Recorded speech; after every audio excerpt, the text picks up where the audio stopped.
Tinatahulan ni Tyra yung ate ko kasi tinutulungan ako magsampay. Sandali lang, bibigyan kita ng pagkain mo dyan. Magsampay lang ako. Tumahimik ka. Tumahimik ka. Babubugbog kita. Yan. Dali nang una. Ah. Ayan. Ah, diba? May taga-sampay, imported from Mindanao.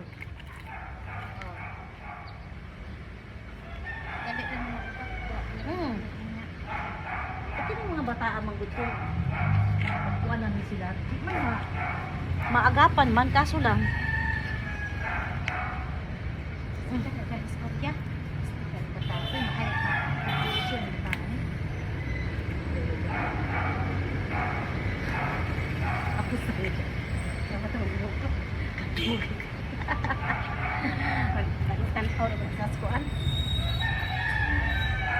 Tinulungan ako guys ng ate ko magsampay kasi pupunta kami palengke.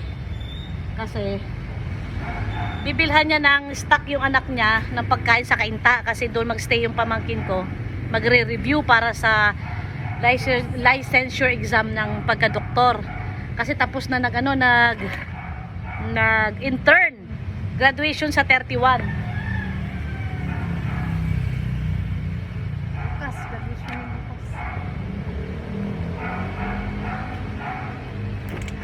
Kaya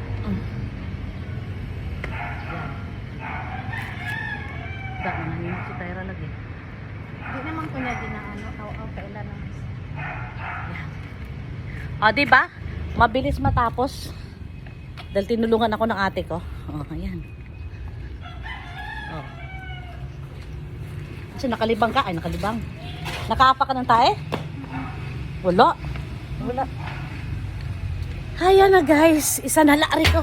Isa na lang guys. Isang salang na lang. At makaalis na kami.